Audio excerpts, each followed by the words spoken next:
talking to God. He says, God, why did you make women so soft? God says, so you'd like them. He says, well, God, why did you make women so beautiful? God says, so you'd like them. He says, well, God, why did you make women so stupid? God says, so they'd like you.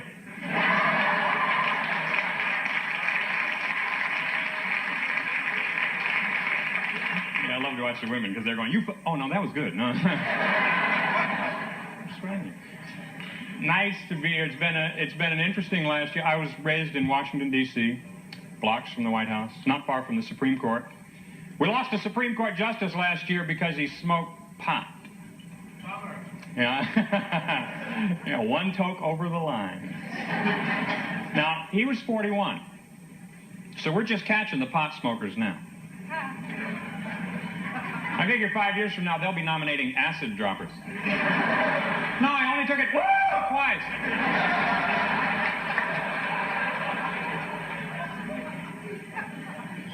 See, I'll stand up in front of anybody and admit I took acid. Took a lot of acid. I used to take acid for headaches. Didn't make them go away, but they were in stereo. And I've sort of given up illegal drugs. Went to the hospital, had my gallbladder taken out. Found out about legal drugs. Demerol. And I want more Demerol. I've made a list of other organs I don't need.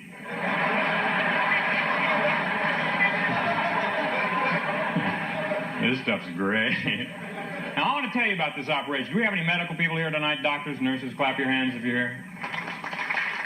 Are you a nurse? You're a nurse. Okay, if I lie about this, darling, you just tell them I'm lying. Before they take you down for surgery, folks, they give you a little drug cocktail. Demerol and Visceral. Write it down, ask for it by name. It's wonderful. And it's not to put you to sleep, is it? It's just to relax you.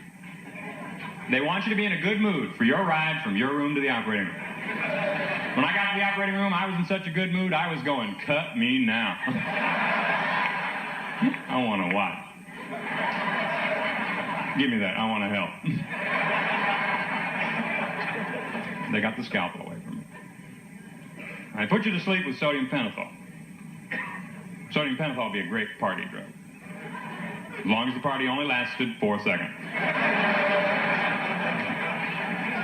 Because it's like, all right, party! Sodium pentothal goes in through an IV that's in your arm when you get to the operating room. They don't stick you with a needle down there. Although it wouldn't have mattered. Could have stuck me with nails. Build some bookshelves. Make me a library.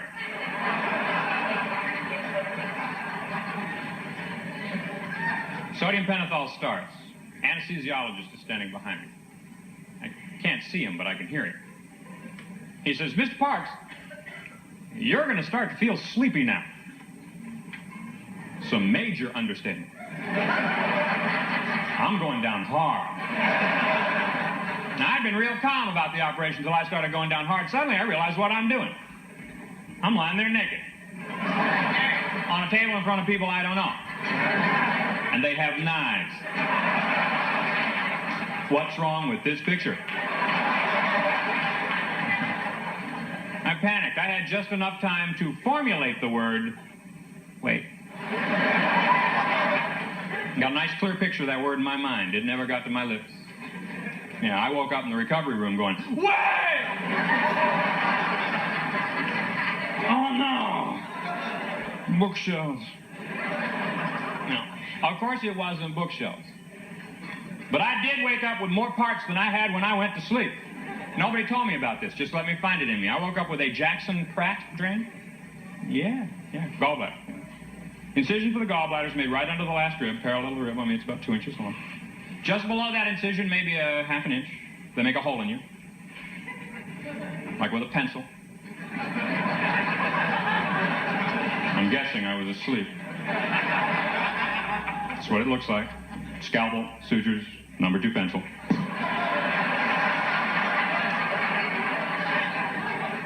That wasn't the most disgusting piece of medical equipment I learned while I was in the hospital, though, was it, dear? I knew this other one before I went in, but I didn't know it then as I know it now. I learned the true meaning of the word catheter. Yeah, laugh, bitch. This one was my fault. It was 8 hours after the operation. I'm lying in my room, minding my own business. Apparently not well enough. Because a young, attractive female nurse walked into my room and innocently asked, "Mr. Parks, have you urinated yet?" I will never say no to that question again. She did something ugly to me. With no foreplay. And no Demerol. I see some puzzled looks down here. Big guy, you know what a catheter is? It's a tube inserted in your urethra.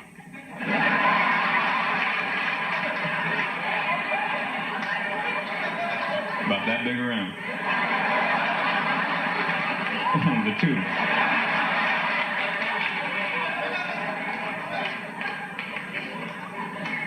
Ladies, I now have empathy. Not just sympathy. I got empathy for you and your trips to male gynecologists. Yeah, because I'd never been touched clinically before. And this is clinical.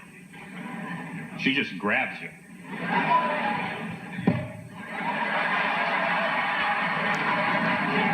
Then she grabs that tube.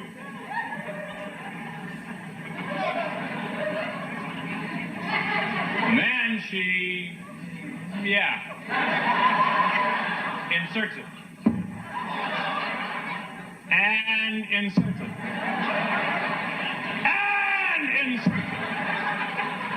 All you can do is lie there and pretend this happens every day. I'm trying to be real macho about it. I'm lying there going, "Deeper!"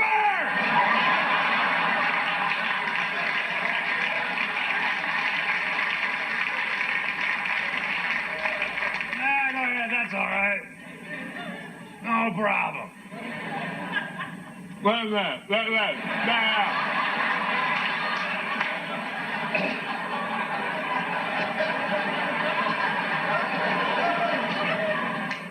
All I could think about while she was putting it in was, "Oh, God, please don't let her have just had a fight with her boyfriend." She was coming at me with that tube telling me what she was going to do. I was going, "You better buy me dinner and tell me you love me first." One last point of order. What I got was the Foley catheter. Right on the tip end of the Foley. The end that's inside you. Right on the end. There's a little balloon. And this balloon must be inflated after the catheter's in place. Well, she didn't inflate it the way I thought she was going to.